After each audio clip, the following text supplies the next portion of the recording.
Amma ba'd. Yang sama kita muliakan, yang sama kita hormati kepada segenap keluarga besar Allahyarham Sayyidil Jad Al-Habib Ali bin Ahmad bin Madlim. Kemudian kepada Dewan Pengajar.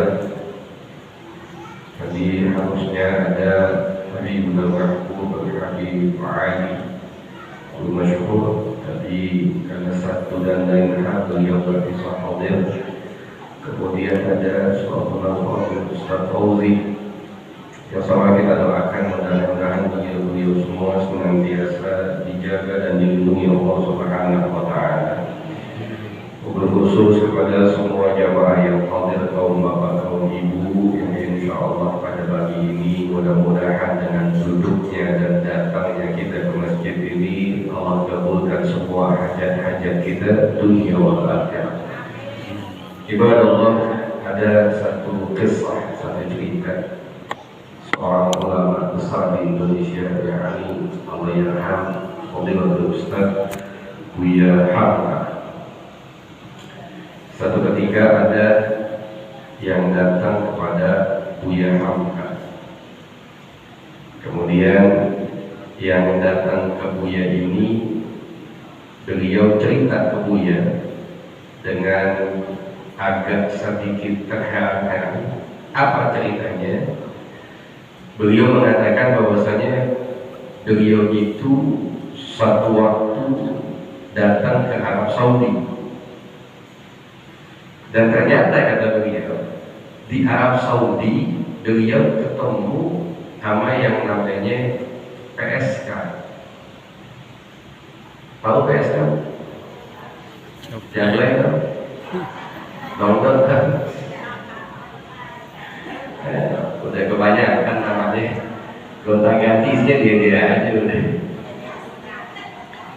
Dan ini orang yang cerita ke Buya, dia bilang ke Buya Hamka, ternyata di Arab tuh ada jablan. Bahkan jablannya pakai jilbab juga. Kalau ibu nih, saya ngomong sama ibu, saya bilang, Bu, di Arab ada jablan pakai jilbab. Tanggapan ibu gimana? Masa iya? Itulah contoh mak kepo kan begitu. Oh, masa iya sih? Masa iya sih? Tapi Buya Hamka, subhanallah, itu jawaban kita kayak gitu. Umumnya jawaban kita begitu, masa iya sih disuruh kayak gitu? Tapi subhanallah, jawaban Buya Hamka adalah seperti ini. Bahkan beliau mencontohkan dengan satu jawaban. Apa kata beliau? Saya kemarin ke Los Angeles. Ibu tahu Los Angeles? Mereka tahu aja udah cepetan. Negeri barat sana lah. Apa kata Buya? Dan kata Buya, di Los Angeles saya nggak ketemu dengan yang namanya jablan. Ini yang datang ke Buya lebih heran lagi. Apa kata yang datang? Nggak mungkin. Sebenarnya kan Amerika kayak begitu kehidupannya. Kalau di Arab aja ada, apalagi di Los Angeles. Lebih. Jangankan Los Angeles, Mangga dua aja ada.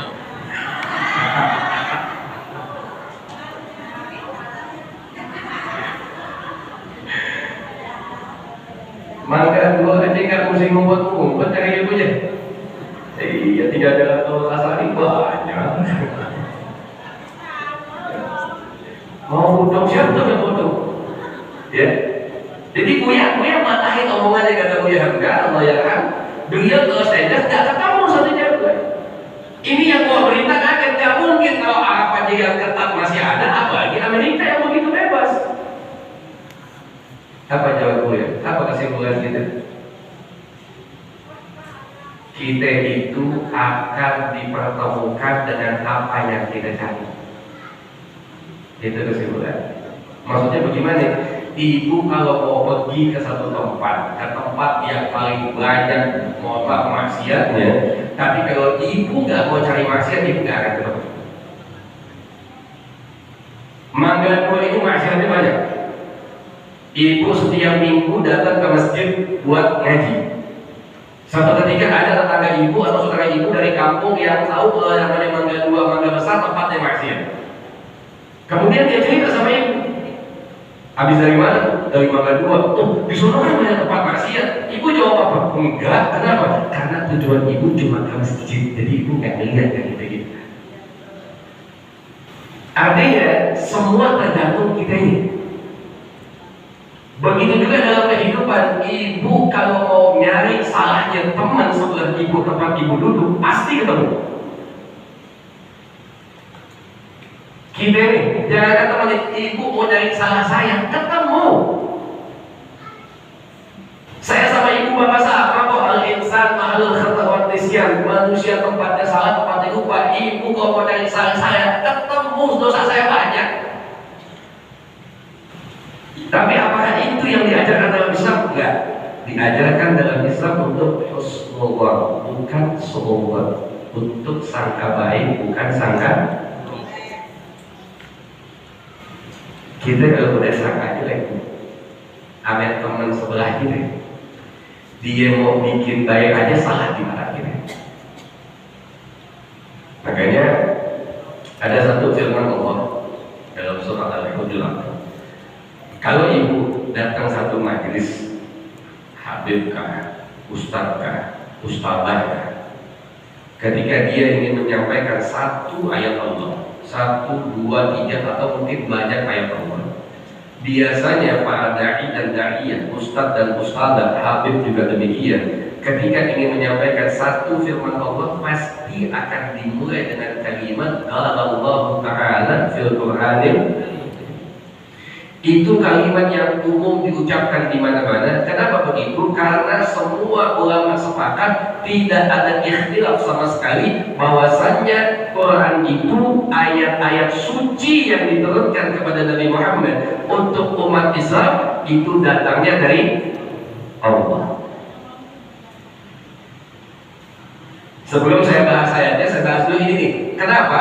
Karena saat ini lagi ramai nih di sosmed. Ada salah satu pondok pesantren di Indramayu, namanya Al-Zaitun. Itu ternyata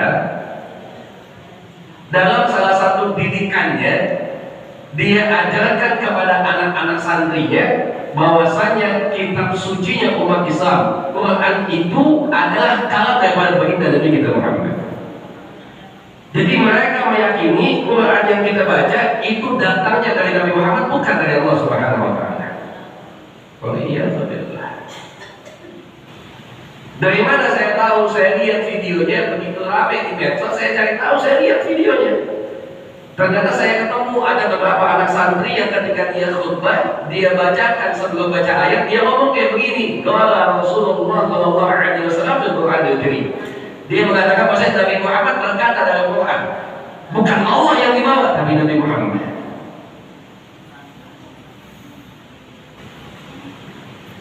Ada yang namanya ayat suci, ada yang namanya hadis. Hadis ini pun ada dua, ada hadis Nabi Muhammad, ada hadis qudsi.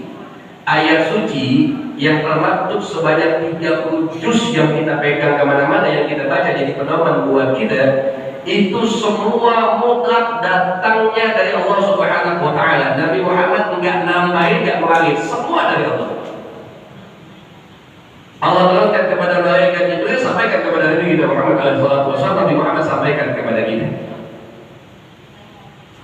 Jadi kalau ada yang mengatakan bahwasanya Quran datangnya dari Nabi Muhammad, dia sudah menyimpang daripada ajaran Nabi Muhammad, menyimpang daripada keyakinannya kepada Quran, yang kita mesti yakini Quran datangnya dari Allah. Lantas bagaimana?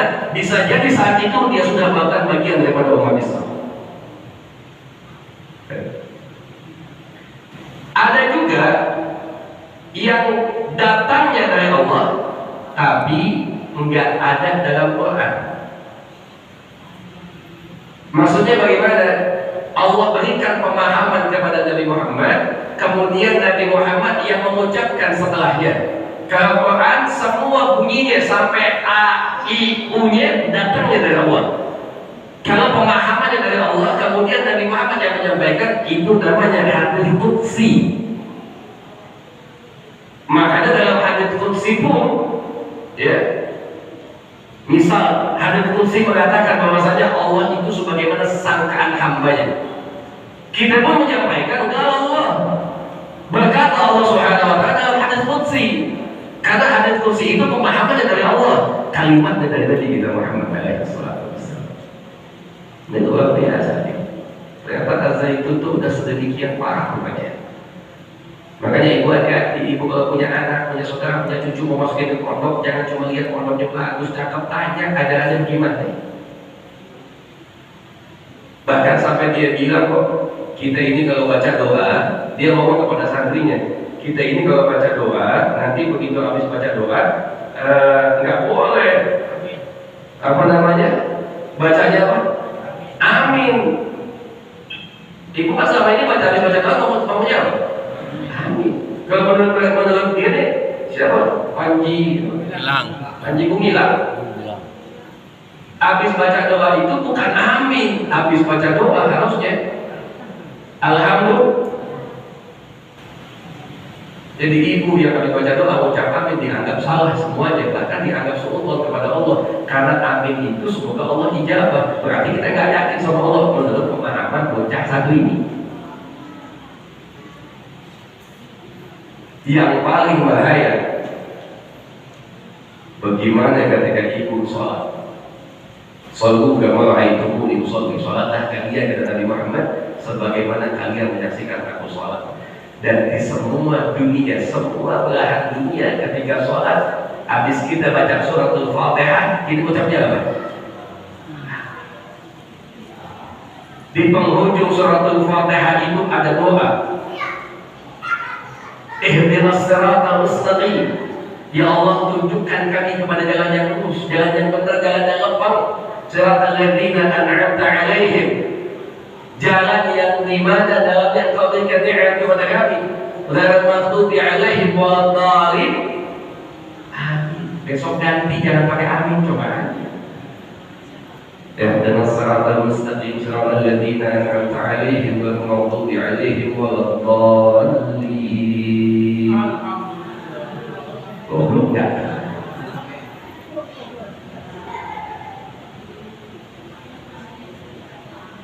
Tapi subhanallah, alhamdulillah saat ini sudah sudah dilakukan penyelidikan. Ya, bahkan saya dapat info ada beberapa ustadz yang diminta untuk jadi saksi ahli dalam masalah Az-Zaitun ini. Ya. Kenapa ini harus kenapa ini harus kemudian diselesaikan?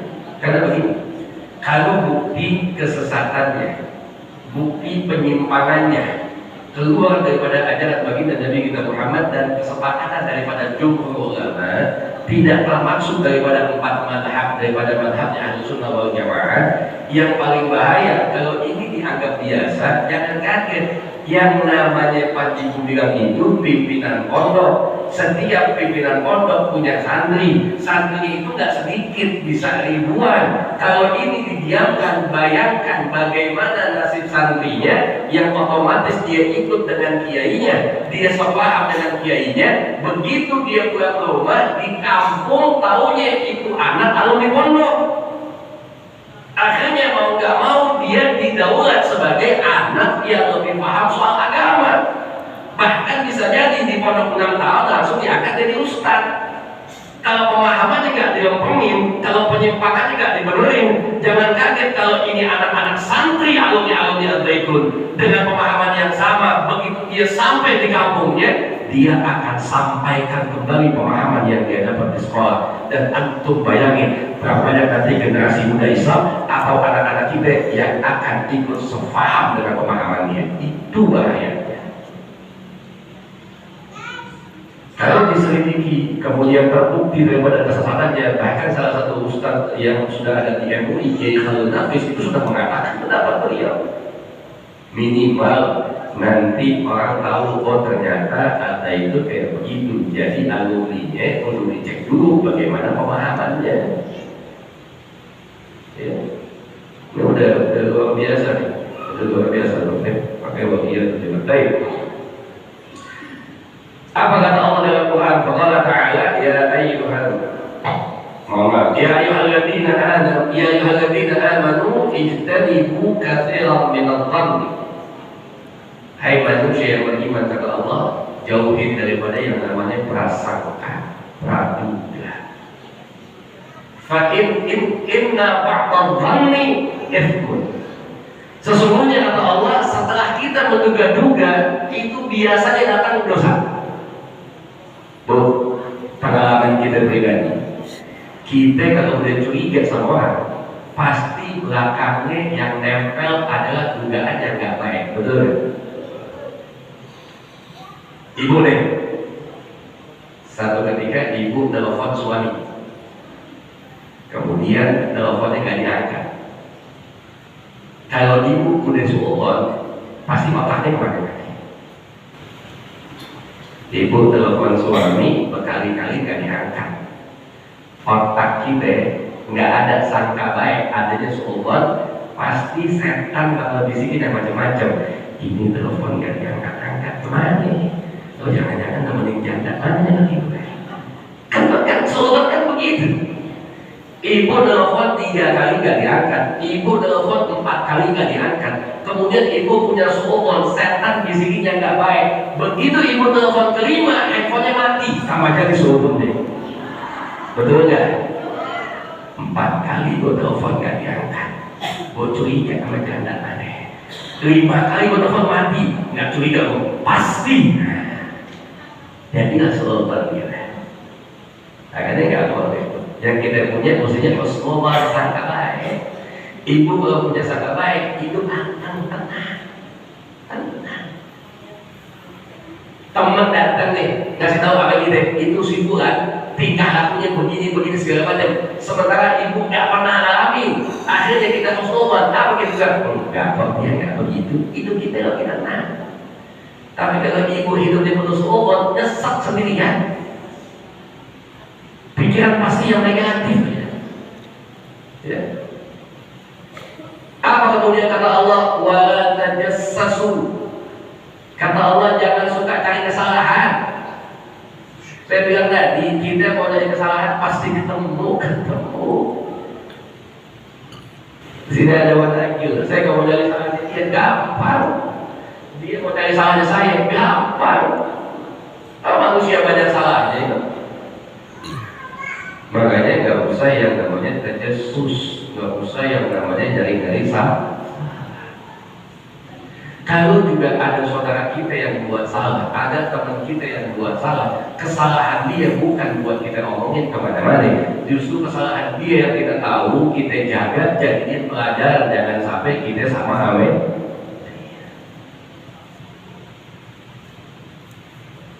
Ibu kalau udah tajassus, udah punya sifat suka mencari kesalahan, itu biasanya diawali dari sebuah sifat yang namanya kebencian. Kita kalau udah benci, ya, kalau udah benci sama orang, maka kebaikan orang itu gak akan ada di mata kita. Ada kaidah dalam bahasa mengatakan begini, wa ainul ridha an kulli aidin kalimah. Kama anna aina sukhti tubdil masawiyah. Apa artinya? Kita kalau udah seneng, udah cinta, udah demen sama satu orang, itu aibnya gak kelihatan. Ibu sama tetangga udah demen nih, tetangga samping rumah udah demen banget sama dia, udah cinta banget sama dia.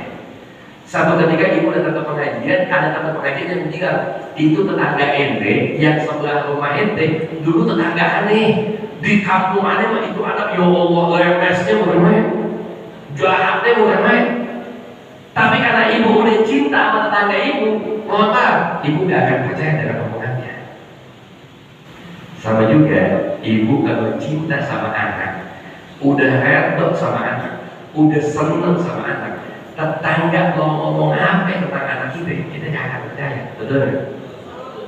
Sebab cintanya. Kama anna aina sukhti tubdil masawiyah, sama juga kalau kita udah benci sama seseorang, maka gak akan kelihatan kebaikannya. Makanya nggak usah cari-cari kesalahan. Lapangan G sudah cakep-cakep, pakai mau dirombak dari kesalahan, mau ngapain sih lu? Manfaatin aja udah. Ya, nggak usah.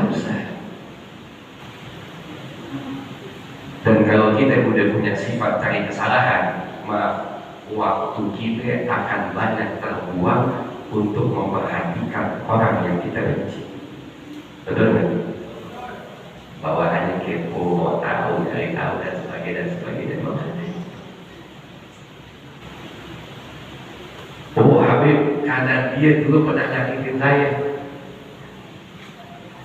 Nggak ada yang nyakitin kita kecuali atas seizin kita.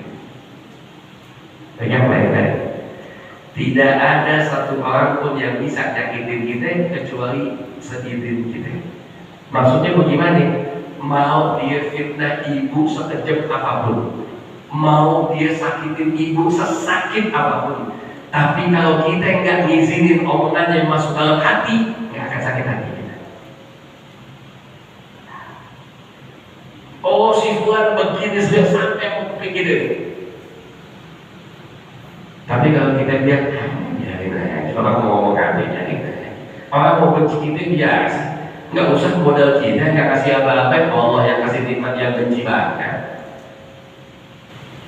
Jadi sejelek apapun orang ngomongin kita, kalau kita nggak izinin buat masuk dalam hati kita nggak akan merasa kecewa, nggak akan sakit hati, nggak timbul yang namanya kemudian dendam sama dia. Tapi ibu mau diomongin dikit aja, siapa Abi ini peliknya bukan main.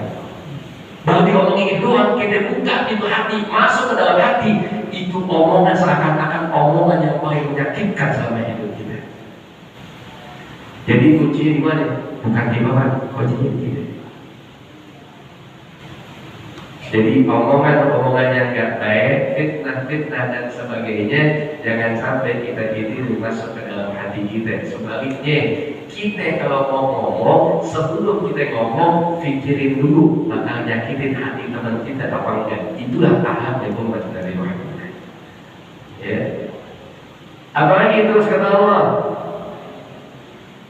tajassus gak boleh, cari kesalahan gak boleh. Wa yakhtab ba'dukum ba'dhan. Jangan suka ngeriba. Ibu tahu bahasa riba? Apa? Dosa riba itu apa? Dosa riba itu sama dengan kita makan bangkai sekarang kita udah mati. Pernah makan bangkai mayat kan? Mau? Ada yang pernah Sumanto? Tanya Sumanto tuh gimana rasanya makan bangkai mayat? Kita nggak usah bangkai mayat manusia, Bu. Kemarin kita potong kambing, potong sapi di sini. Mudah-mudahan semua yang korban di masjid ini Allah terima niatnya. Yang belum korban, tahun depan usahain korban. Amin ya Rabbal. Baik, habis dipotong kambing segala macam daging masukin plastik dibagiin. Ibu dapat nih, kebagian ya kemarin? Semua kebagian. Ibu dapat tuh dagingnya. Iya, aku tahu, aku nanya udah. Pakai 2 kali nyawa tuh. Daging kambing sama sapi yang dipotong di masjid dikasih ke jamaah majelis. Ibu dapat di tempat itu daging. Begitu sampai di rumah, dagingnya belum sempat diolah, belum direbus, belum dimasak, belum disembuh, belum direndam. Begitu dapat adalah panitia, ibu langsung makan. Pernah nggak kayak begitu? Mau nggak kayak begitu? Kenapa? Akal kita masih waras, nggak mau makan daging yang belum matang, betul?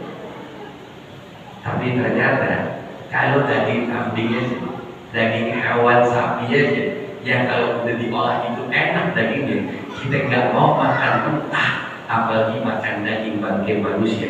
Subhanallah, ibu gak mungkin makan daging manusia dalam bentuk wujud fisik, tapi ternyata ada satu amalan yang suka nempel di kita, yang hukumannya sama dengan makan daging bangkai manusia, yakni ketika kita ribahin teman-teman kita. Setiap ibu ngomongin teman ibu, makan daging bangkai. Kapan Allah tunjukin? Nanti di akhiratnya Allah bakal Allah tanya. Ya, makanya gak usah. Ibu lagi ngaji, tiba-tiba temen datang telat. Samping ibu ngomongin, ngaji datang telat. Mana jilbab pendek kan, baju kayak begitu nggak pantas. Publik itu bisa dipublik dah. Sekarang saya tanya, riba itu, ngomongin orang itu perbuatan baik atau perbuatan jelek? Yakin? Ibu suka riba kan? Enggak ya? Enggak ya? Enggak ada yang mengakui. Bu, jangankan ibu yang suka ngaji, yang suka ngomongin orang aja itu nggak mau kalau dia dipanggil sebagai orang yang suka ngomongin orang, betul nggak? Kenapa begitu? Karena yang tukang ngomongin tahu kalau ngomongin orang itu nggak baik, makanya dia nggak mau dipanggil sebagai yang tukang ngomongin, meskipun kerjaannya setiap ketemu teman pasti ngomongin. Biasanya supaya buat menghilangkan bahwasannya dia akan ngomongin orang, pasti di depannya ngomong kayak gini, Bu, maaf ya, sini deh, kenapa? Maafin ya Bu ya, kenapa? Ini sih nggak ngomongin orang, enggak. Saya mah nggak ngomongin orang, enggak. Tapi tadi saya ketemu sama Pak Mun, nggak mau ngomongin orang, tapi ngomongin kok. Emang Pak Mun apa kecewa ngomongin?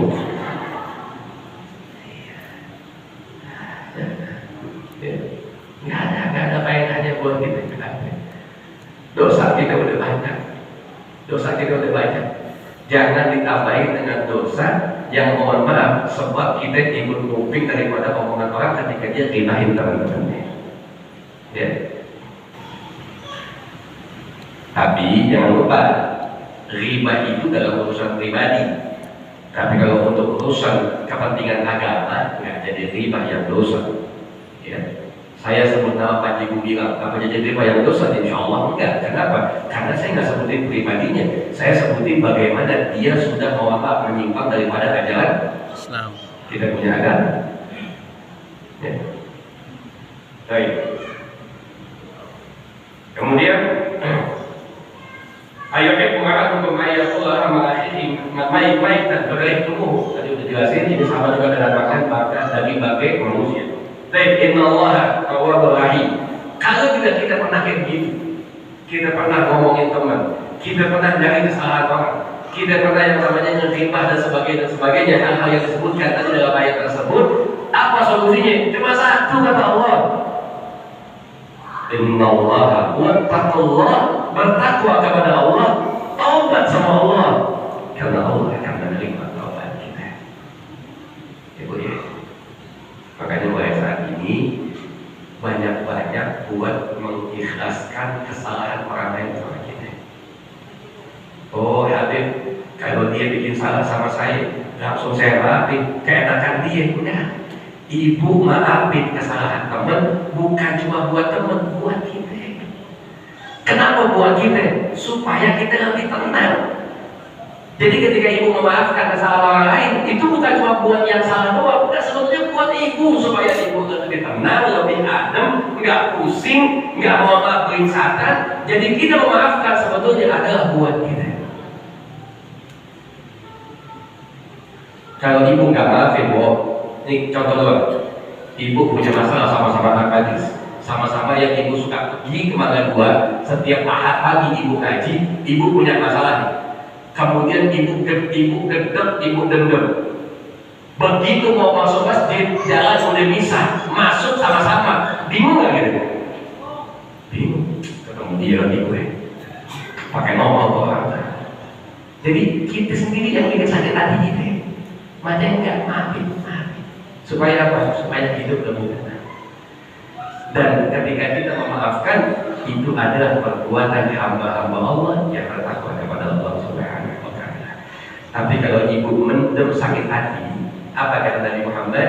Iyyakum wal hasad, fa innal hasad yaqul hasanati kama taqul ta'kulun nar khata. Kata Nabi Muhammad, jauhin daripada dengki. Karena yang namanya dengki itu bisa memakan kebaikan-kebaikan kita sebagaimana api memakan kayu. Tuh,